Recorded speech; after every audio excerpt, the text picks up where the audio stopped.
good afternoon and welcome to our channel, Physics Calculation Center. For updates on our calculations and our past questions that we solve periodically, visit our channel, Physics Calculation Center, press the subscription button for updates, and please subscribe.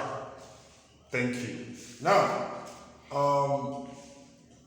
for this video, we'll be looking at more examples in physics, more examples, calculation examples. Okay, the first one says the engine of the train produces a force of 3,000 Newton when moving at 30 meters per second.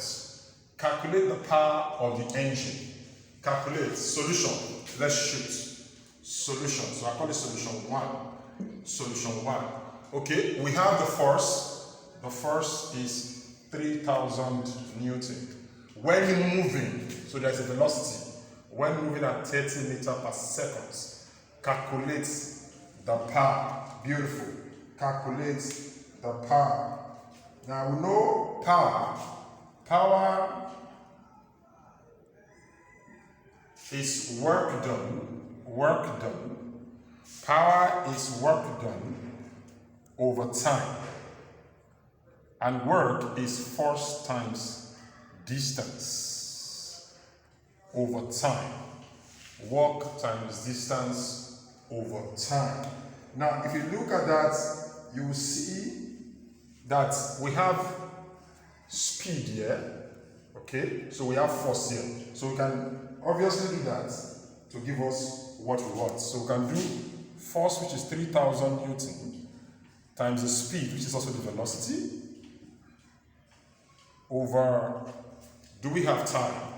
Okay, let's see. No time. So the engine of a train produces, okay, when moving at 30 meters per second, calculate the power of the engine. Calculate the power of the engine. So speed is distance over time. Distance. Is that distance here? Okay.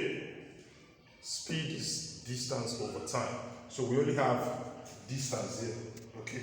So that is 3,000. Yes. So 3,000 is correct. So let me clear that. Let me explain there.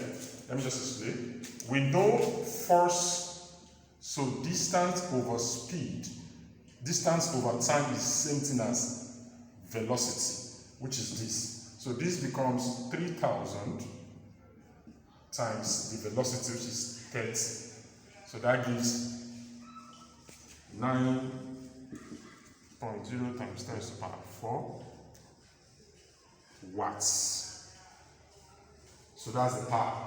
That's the power. So the trick is when you are given this, you have velocity here. So what I just did was, I knew distance over time will give me velocity. So remove this from here, put the velocity there. That's force times velocity, and it will give you the power. Solution to number 2.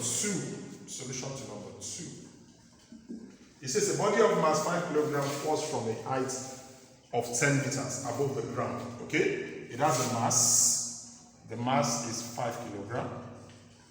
The height or distance is 10 meters. The height or distance is 10 meters.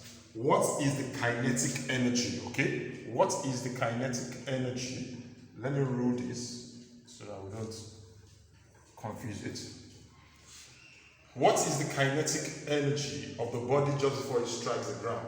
It says we should neglect energy loss. So gravity is a past question of Y92. Gravity is 10 meters per second squared. Okay. And we know kinetic energy, but kinetic energy is half mv squared, which means we need to look for the velocity as it. Now, mind you, a body of mass falls from a height. Is that okay? So that means it's coming from rest. So which means the initial velocity is 0. Okay. So having said that, we can now find the velocity. So let's look for the velocity. Velocity using any equation of motion. Okay.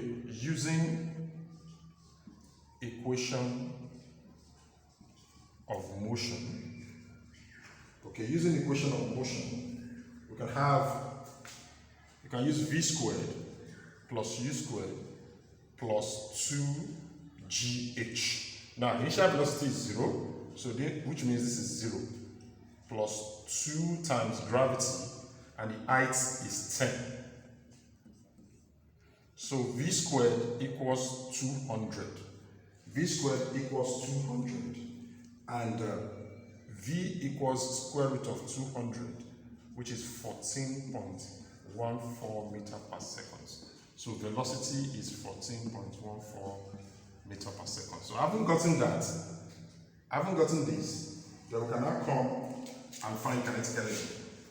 Therefore, kinetic energy equals half the mass times the velocity, 14.14 all square. Okay, 14.14 square. So and this will give 500 joules. And this will give 500 joules. Now you can see from this calculation that it is easy to find power or energy irrespective of the situation, as long as you're conversant with your regular formulas. So I knew what to use here. I knew what to do because I only have velocity here, which is distance over time, no time. So I need to go to, because it has to do with movement, so I can use equation of motion. So I used this to find the velocity.